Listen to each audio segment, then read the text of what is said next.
bénisse, que sa grâce et sa paix soient avec vous. Je rappelle qu'aujourd'hui, le thème qui nous rassemble durant cette semaine, c'est affaires de paix spirituelle, les limites de ce titre. Et je veux t'inviter dans le livre de Hébreux chapitre 13, le verset 7. Hébreux chapitre 13, le verset 7. Que nous dit la parole de Dieu? Tel que tu vois afficher, la Bible dit: souvenez-vous de vos conducteurs qui vous ont annoncé la parole de Dieu. Considérez quelle a été la fin de leur vie et imitez leur foi. Imitez leur foi.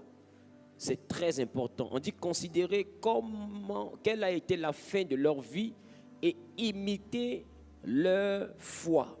Donc, lorsqu'on parle réellement de conducteurs, on parle réellement de personnes que Dieu a établies, que Dieu a mis à part, dans le but réellement de nous enseigner la parole du Seigneur. Aujourd'hui, nous sommes dans ces églises dites des réveils, où nous sommes tout simplement chrétiens appartenant à une communauté. Nous avons majoritairement quelqu'un qui prie pour nous, nous donne des conseils, quelqu'un qui nous exhorte, quelqu'un qui nous a même parlé de Jésus, qui nous a envoyé à accepter le Seigneur, et une personne qui, de fois, occupe une position clé dans nos décisions, une personne qui, de fois, occupe une décision clé dans nos choix, et cela réellement peut réellement prêter à confusion et donner libre cours à une présence qui n'est pas forcément justifiée. Lorsqu'on parle de conducteur, on parle encore selon Hébreux chapitre 13, le verset 17. Hébreux chapitre 13, le verset 17 qui dit ceci: obéissez à vos conducteurs et ayez pour eux de la déférence. Obéissez à vos conducteurs et ayez pour eux de la déférence, car ils veillent sur vos âmes, comme devant en rendre compte. Comme devant en rendre compte. Qu'il en soit ainsi, afin qu'ils le fassent avec joie et non en gémissant, ce qui ne vous serait d'aucun avantage. Voilà, donc nous parlons clairement de cette dimension qui nous permet de comprendre la notion de conducteur. C'est quoi un conducteur selon la Bible? Qu'est-ce que la Bible présente comme étant conducteur? Essayons de comprendre conducteur. Et conducteur vient d'un grec qui parle de celui qui gouverne, qui parle de celui qui porte la parole, ou bien qui parle de celui qui affectionne, ou bien de celui qui conduit, ou bien de celui qui est considéré. Donc, il dit, obéissez à vos conducteurs, c'est-à-dire à ceux qui vous apportent la parole. Mais tout à l'heure, on a bien pu dire que nous devons considérer quel a été leur fait et nous devons imiter leur foi. Donc, cela veut dire que nous sommes dans un cadre qui est purement spirituel. C'est vrai que le spirituel déteint sur le physique. C'est vrai que le spirituel influence le physique. Mais est-ce qu'un père spirituel a autorité pour te dire si oui ou non tu dois laisser le travail? Est-ce qu'un père spirituel a autorité pour te dire si oui ou non Dieu t'appelle, donc tu dois laisser les études? Est-ce qu'un père spirituel a autorité pour te dire voici la femme ou bien voici l'homme que tu dois marier? Est-ce qu'un père spirituel a autorité pour te dire telle personne, tu l'as mariée, ce n'était pas ton mari, tu dois t'en séparer? Quelles sont les limites de ce titre? Quelles sont les limites de cet office? Voici aujourd'hui la raison pour laquelle nous sommes sur ce plateau. Et la Bible parle d'imiter leur foi. Je suis de ceux-là qui croient, de par ma formation, qu'on parle de paix spirituelle. On parle de tout ce qui est rattaché au spirituel. Donc c'est quelqu'un qui, un, t'enseigne Jésus, deux, te montre les principes de marche avec Jésus, trois, qui ne se substitue pas à Jésus. Ça veut dire qu'il ne devient pas un gourou qui cherche à avoir le contrôle sur toute ta vie. Un père spirituel, c'est quelqu'un qui t'aide à grandir spirituellement. Quelqu'un qui t'aide à grandir dans ta foi, dans ton acceptation de Jésus. Ce n'est pas quelqu'un qui vient dans le but de contrôler ta vie, dans le but réellement de te dire, de devenir comme un policier après toi, ou bien d'être l'élément à partir duquel tu prends des décisions.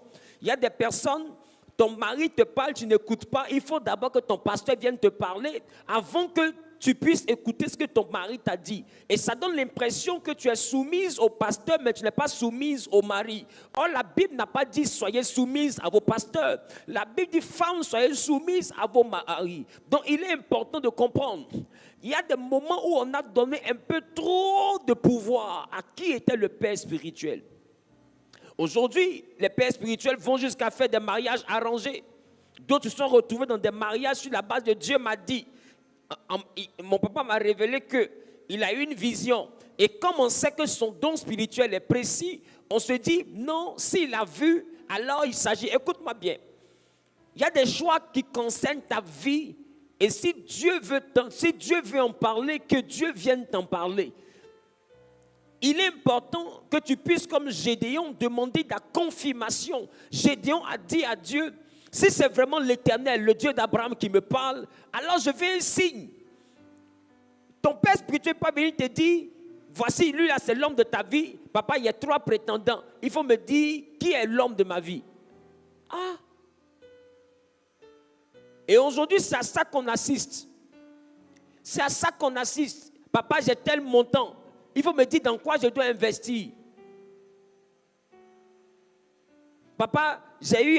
Non, il ne faut plus partir au village parce qu'il y a la sorcellerie. Fais attention à ta maman parce qu'il y a la sorcellerie. Et la paternité spirituelle aujourd'hui est à la base de beaucoup de problèmes dans les familles. Des enfants ne parlent plus avec leurs parents. Des foyers qui étaient équilibrés avant de connaître Jésus dans une certaine église se sont retrouvés disloqués. Des familles ont été détruites. Il y a des gens qui sont assis dans des foyers après 3, 4, 5 enfants. Ils regrettent leur vie parce qu'ils constatent qu'ils se sont mariés sur la base de Dieu a dit, mais après on voit que vraiment je ne l'aime pas. Ou bien il n'est pas conforme à cela. Une sœur prie beaucoup, elle est dans l'église. Parce qu'elle prie, on lui cherche forcément un mari. Et on la met avec un frère. Or, le mariage n'est pas une cellule de prière. Un frère prie beaucoup. On crée un mariage arrangé avec une sœur parce qu'elle aussi veut se marier. Donc, sur la base de l'influence du père spirituel, on se retrouve dans les bras de quelqu'un parce que simplement c'est un frère d'église. Et on constate que derrière le frère d'église, il y a un caractère qui est compliqué. Derrière le frère d'église, il y a quelqu'un qui bastonne. Il y a quelqu'un qui n'est pas vraiment converti dans son comportement. Derrière la sœur qui prie, qui parle en langue, il y a quelqu'un qui est rebelle, qui passe son temps à murmurer. Son mari dit, elle parle 1000, mais en même temps, elle parle en langue.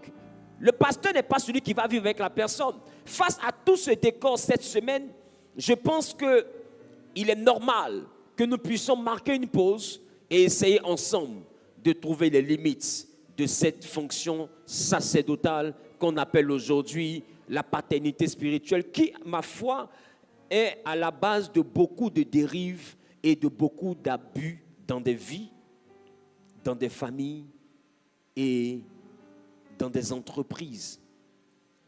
Que Dieu nous bénisse. Il y a ici, sur ce plateau, des frères et sœurs qui contribueront à cet échange. Et je souhaite que cet échange puisse être poursuivi chez vous à la maison, même quand le World Talk prendra fin. Que cet échange continue à se développer chez vous, parce que tout au long de cette semaine de 14h10 à 15h00 GMT, nous serons sur ce thème jusqu'au vendredi par la grâce de Dieu. Je prends des frères et sœurs de ma gauche comme de ma droite et on va aller à des questions. Bonjour papa. Bonjour. Je suis Traloutine en Marseille. D'accord. Et ma question est de savoir quel est le rôle type du père spirituel. Le rôle du père spirituel, ce n'est pas de devenir un trait d'union entre toi et Dieu. Le rôle du père spirituel, c'est de te montrer le chemin de Dieu. C'est de te montrer, c'est de t'apprendre à connaître ton Dieu. Le but, c'est de permettre à ton Dieu de te parler à toi. Pas d'aller parler à ton Dieu et puis revenir. Le christianisme, ce n'est pas l'homme qui va écouter Dieu pour venir te dire. Le christianisme, c'est Dieu qui est venu jusqu'à nous. Dans l'Ancien Testament, les prophètes allaient consulter Dieu, venaient dire. Mais depuis la Pentecôte, dans le christianisme, il n'y a plus quelqu'un qui va consulter Dieu pour son camarade.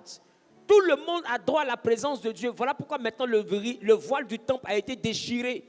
Et Jésus dit, maintenant, ce ne sera plus sur une montagne qu'on ira prier ou adorer Dieu, car il va falloir l'adorer en esprit et en vérité. Donc, ce n'est plus une affaire de Moïse qui va sur la montagne, qui parle à Dieu, puis il revient nous donner la commission. Non, le Père spirituel, il doit t'apprendre à entendre Dieu. Il doit t'apprendre à obéir à la parole de Dieu, à lire la parole de Dieu, à méditer la parole de Dieu, t'apprendre la prière, t'apprendre les principes de bénédiction dans le Seigneur. Et la Bible dit que vous êtes heureux, vous qui savez ces choses, si vous les mettez en pratique. Donc le Père spirituel ne t'oblige pas à pratiquer. Le Père spirituel, il t'exhorte à pratiquer. Le Père spirituel, il t'exhorte, il ne t'oblige pas. La Bible dit, vous qui savez ces choses, vous êtes heureux si vous les mettez en pratique. Ça veut dire quoi? On peut décider de ne pas mettre en pratique. On peut. Je ne sais pas si vous comprenez un peu. Aujourd'hui, il y a des pères spirituels qui vont jusqu'à mettre sous discipline. Et il y a des personnes qui sont humiliées, assises au dernier banc parce qu'on dit on l'a attrapé dans le péché. Mais si jamais on doit mettre quelqu'un sous discipline, là, toute l'église sera sous discipline. Parce qu'à la vérité, on met sous discipline les frères qu'on a attrapés. Mais toute l'église qu'on n'a pas encore attrapée, on les met sur quoi? Est-ce que vous comprenez un peu? Donc, c'est pour dire qu'il y a, ma foi, des abus, il y a, ma foi, des choses que les pères se permettent de faire qui vont au-delà. Même si quelqu'un a vu quelque chose, je prends un exemple, que la maman est sorcière. Mais la Bible a quand même dit, honore ton père et ta mère. Et quand Dieu dit ça, Dieu sait qu'il y a des parents qui peuvent être sorciers. Mais de la manière, les parents qui sont sorciers, c'est comme ça qu'il y a des enfants qui sont sorciers. Honorer ton père et ta mère ne dépend pas de la croyance de ton papa ou de ta maman. Qu'il soit animiste, qu'il soit féticheur, qu'il soit sorcier, peu importe. C'est une loi divine. Ce n'est pas une loi christique. Ton père spirituel doit t'apprendre les fondements parce que le diable vient nous accuser. Et un père nous enseigne pour qu'on puisse connaître la loi de Dieu, afin de savoir comment marcher avec le Dieu qu'on a choisi. Il ne se substitue pas à Dieu. Aujourd'hui, il y a des églises. Tout ce que je vais faire, je dois aller voir papa. Tout ce que je vais faire, je dois aller voir papa. Consultation prophétique, orientation prophétique. Tant que je n'ai pas vu le prophète, je suis assis, je ne peux rien faire. Pourquoi? Parce que je dois le voir pour aller en voyage. Je dois le voir pour me laver la nuit. Je dois le voir pour causer à mon mari. Je dois le voir pour fixer la date de mon mariage. Je dois le voir pour décider de voyager, aller en France. Je dois voir le pasteur d'abord. Il faut qu'il voie là-bas le chemin.